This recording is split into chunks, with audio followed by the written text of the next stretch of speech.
παππούς ο Τάσος μαγειρεύει. Κλαμπατάσος cooking. Σήμερα ο παππούς ο Τάσος είναι να μας μαϊρέψει κυπριακά φέγγια και πατάτες αντιναχτές. Γεια σας φίλοι μου καλοί. Σας καλωσορίζω και σήμερα σε ένα νέο επεισόδιο. Η φίλη του καναλιού, η Χαρά Γεωργίου από την Κύπρο, είχε γράψει κάποια στιγμή ένα σχόλιο θέτοντας μια ερώτηση. Αφού απάντησα στην ερώτησή της ζήτησα αν έχει την καλοσύνη να μου στείλει και κάποια συνταγή κυπριακή. Έτσι έλαβα τη συνταγή που θα σας παρουσιάσω σήμερα, ένα υπέροχο κυπριακό έδεσμα που συνηθίζεται πάρα πολύ στην Κύπρο και θα προσπαθήσω να σας το παρουσιάσω σήμερα όσο το δυνατόν αυθεντικότερο γίνεται. Η συνταγή λοιπόν που μου έστειλε η φίλη Χαρά Γεωργίου από την Κύπρο είναι τα κλασικά αφέλια, γίνονται με χοιρινό κρέας. Η Χαρά μου γράφει ότι εγώ χρησιμοποιώ και χοντρό χοιρινό κρέας, μάλιστα και με κόκαλο. Αυτά είναι γούστα, ο καθένας μπορεί να χρησιμοποιήσει ό,τι κρέας χοιρινό θέλει. Να προσθέσω ότι η Χαρά μου πρότεινε να κάνω τη συνταγή αυτή με μπλιγούρι. Εγώ επέλεξα να την φτιάξω με πατάτες αντιναχτές. Επίσης μια κυπριακή σπεσιαλιτέ. Πάμε πρώτα να σας δείξω τα υλικά. Εδώ έχω λαιμό χοιρινό μαζί με το κόκαλό του. Ο λαιμός είναι από το πιο τρυφερό κρέας του χοιρινού, μετά το ψαρονέφρι εννοείται.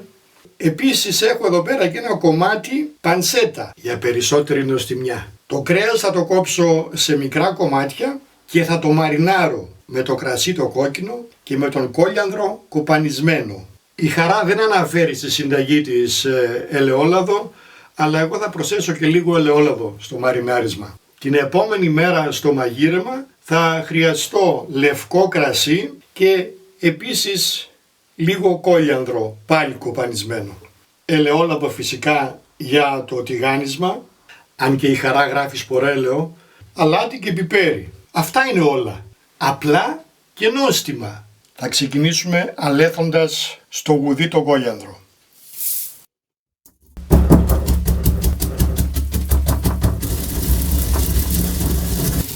Φανταστικό το άρωμα που αναδύεται αλέθοντας τον κόλιανδρο.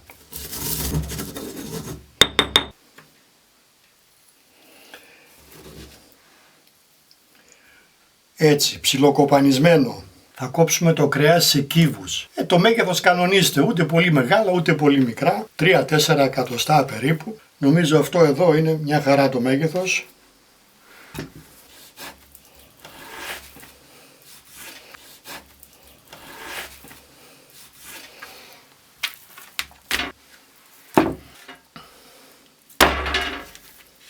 Θα αφαιρέσουμε το κόκαλο από το λαιμό. Μπορείτε να τα πάρετε έτοιμα κομμένα από το χασάπι σας. Θα το βάλουμε και αυτό να μαριναριστεί και να ψηθεί μετά, να βγάλει τη γεύση του.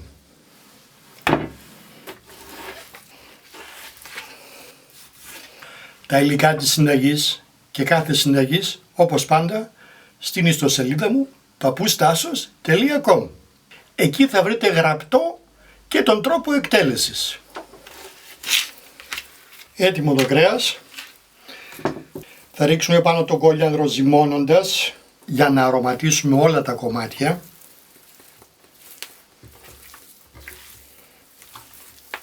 Μοσχοβουλάει.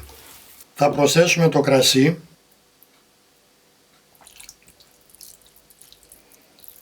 Όπως σας είπα πριν, εγώ θα προσθέσω και λίγο ελαιόλαδο. Η Χαρά δεν το αναφέρει, αλλά εντάξει, δεν υπάρχει πρόβλημα. Όποιος θέλει βάζει, όποιος θέλει το παραλείπει. Έτσι, άλλο ένα ζύμωμα τώρα με το ελαιόλαδο και το κρασί. Κόκκινο ξηρό κρασί. Καλό κρασί από αυτό που πίνουμε. Πράγματι ο κόλιανδρος μας χομυρίζει. Να και το κόκαλο. Θα το βάλουμε και αυτό εδώ να μαριναριστεί. Θα το σκεπάσω με μεμβράνη και όπως είναι στο ψυγείο. Εγώ θα το αφήσω για μία νύχτα, έτσι ακριβώς μου γράφει και η Χαρά. 1 με 2 μέρες μπορούμε να το αφήσουμε στο ψυγείο. Όσο περισσότερο μείνει, τόσο καλύτερα θα μαριναριστεί το κρέας. Θα συνεχίσουμε αύριο λοιπόν. Καλημέρα, εδώ είμαστε πάλι. Ξημέρωσε. 18 ώρες έμεινε το κρέας στο ψυγείο, οπότε πάμε να συνεχίσουμε να μαγειρέψουμε, γιατί κάποια στιγμή πρέπει να φάμε κιόλας. Αυτό που θα κάνουμε τώρα είναι να το στραγγίσουμε και να το σκουπίσουμε καλά με απορροφητικό χαρτί κουζίνας.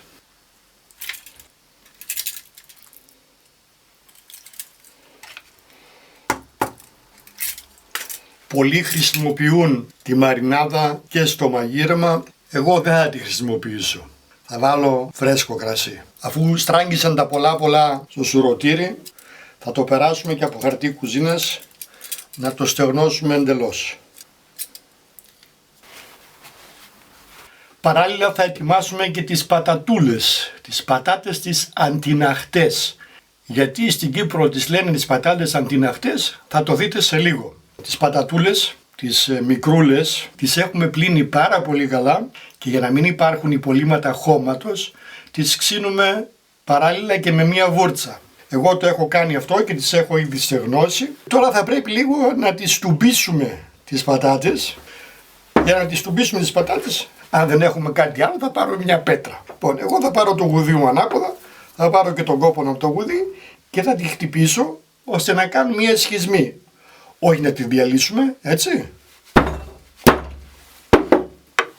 Έτσι. Έτσι ακριβώς.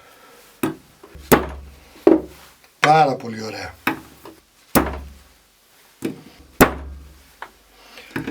Προσοχή στα δάχτυλα. Έτσι, μια χαρά. Αυτό που θα κάνουμε τώρα είναι να τις λατήσουμε καλά.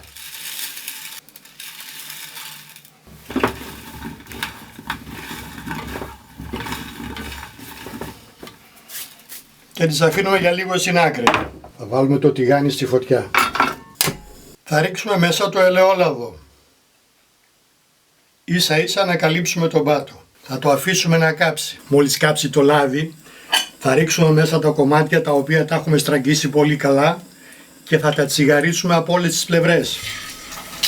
Όχι όλα μαζί, γιατί θα αρχίσουν να βράζουν. Θέλουμε να τα ροδίσουμε πρώτα. Η φωτιά είναι δυνατή.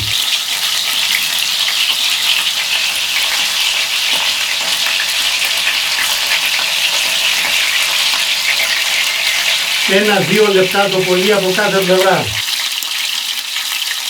Εξάλλου φαίνεται, παίρνουν χρώμα.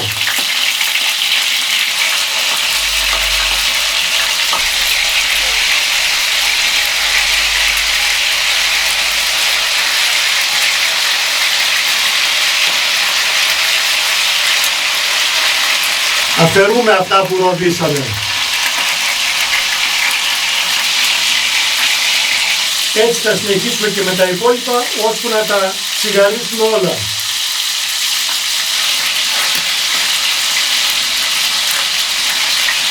Χαμός, χαμός. Αφού τσιγαρίσαμε όλο το κρέας, θα ρίξουμε τώρα τα τσιγαρισμένα πάλι πίσω στο τηγάνι. Θα ρίξουμε τον κόλιανδρο.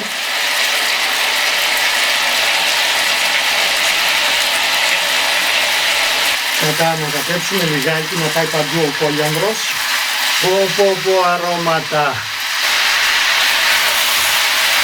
Θα σβήσουμε με το λευκό κρασί.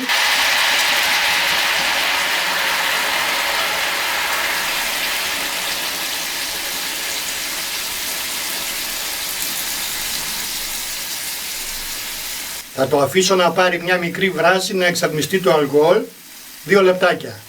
Θα βάλω μέσα και το κομμάτι με το κόκαλο για νοστιμιά. Η φωτιά είναι ακόμη δυνατή. Θα προσθέσω το αλάτι. Εγώ βάζω χοντρό θαλασσινό αλάτι.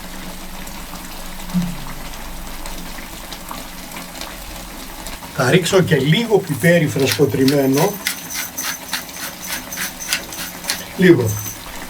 Λίγο θα το ανακατέψω. Θα το σκεπάσω με το καπάκι. Θα χαμηλώσω τη φωτιά στο πολύ χαμηλό και θα το αφήσω τώρα εδώ να μαλακώσει. Κάνα μισάωρο. Μπορεί να πάρει και 35, μπορεί να πάρει και 40, ανάλογα το κρέας. Σε σκεύος με καπάκι, τηγάνι ή κατσαρόλα, θα βάλουμε μέσα ελαιόλαδο τόσο όσο να σκεπάζει τις πατάτες. Ήταν εδώ κανένα δεκάλεπτο με το αλάτι και άρχισαν να υγροποιούνται.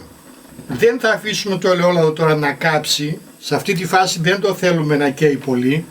Θα τις ρίξουμε μέσα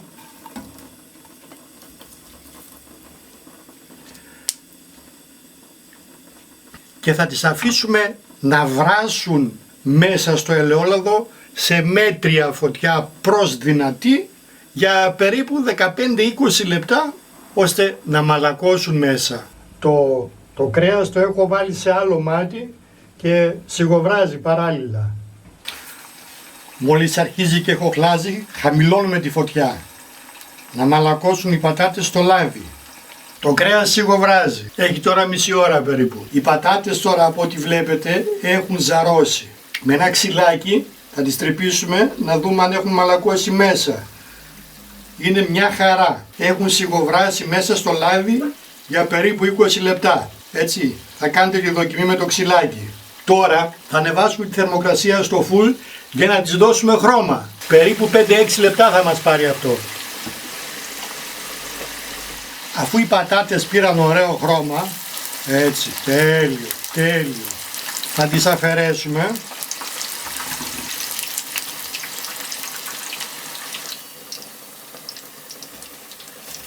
Θα αδειάσουμε το λάδι, γιατί δεν το θέλουμε τώρα άλλο. Θα το χρησιμοποιήσουμε κάποια άλλη φορά.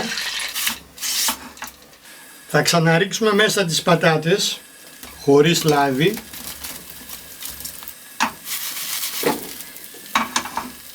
Θα ρίξουμε τον χοντροκοπανισμένο κόλιανδρο.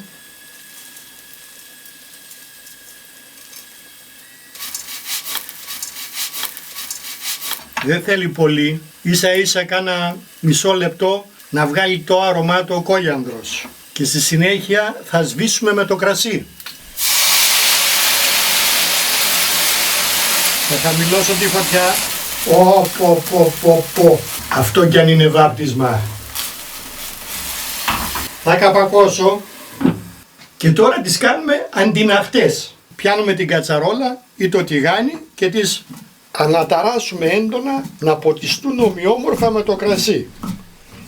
Και έτσι γίνονται οι αντιναχτές πατάτες από την Κύπρο. Αν χρειαστεί διορθώνουμε το αλάτι. Είναι έτοιμες. Σβήνουμε το μάτι. Το κρέας έχει σιγοβράσει για 40, άντε βία 45 λεπτά. Με το καπάκι κλειστό. Έχει πιει τα πιο πολλά του ζουμιά, έχει μαλακώσει, έχει μοσχομυρίσει ο τόπος και το κόκαλο που έβαλα μέσα και αυτό έχει βράσει. Για να μας δώσει τη γεύση του.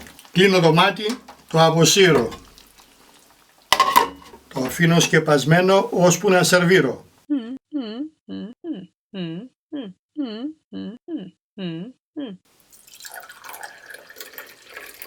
Έτοιμοι να απολαύσουμε. Η φίλη, η Χαρά Γεωργίου, μου έστειλε τη συνταγή αυτή στις 30 Ιουλίου. Τώρα μπορεί να πίστεψε ότι δεν θα την παρουσιάσω, αλλά πιστεύω να χαρεί που θα δει τη συνταγή της. Κυπριακά φέγγια Με αντιναχτές πατάτες, ένα κόκκινο κρασάκι, το ίδιο που έχω ρίξει και στο φαγητό, στην υγειά μας.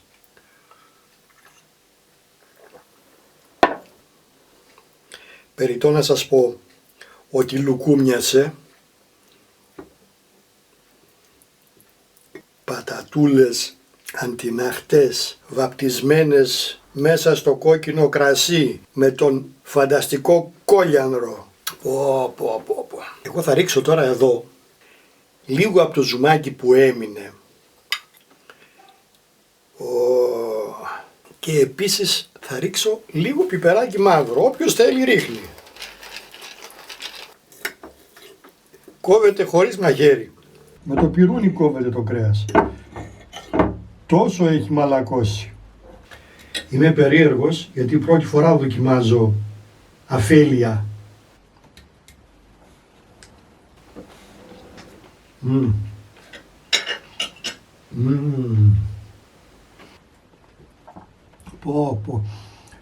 Πρώτα απ' όλα λιώνει στο στόμα. Έχει μία πάρα πολύ ωραία γεύση του κόλιανδρου χωρίς να επιβαρύνει το φαγητό. Φανταστικό πιάτο. Αυτή μάλιστα είναι ξεκάθαρη γεύση του κόλιανδρου. Αυτή είναι η κυπριακή τηγανιά.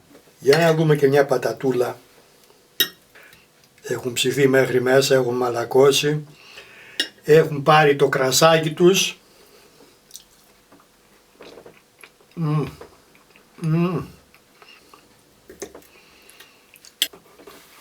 Πω.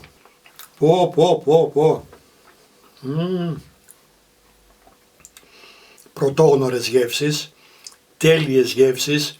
Ευχαριστώ τη Χαρά Γεωργιού, ευχαριστώ την Κύπρο.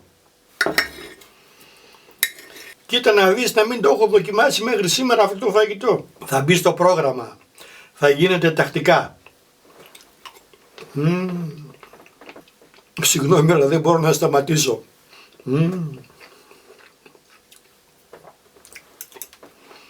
Σας έλειψε η δοκιμή στο προηγούμενο βίντεο, έτσι. Στην υγεία σας φίλοι μου, να είστε καλά. Τα λέμε στο επόμενο επεισόδιο.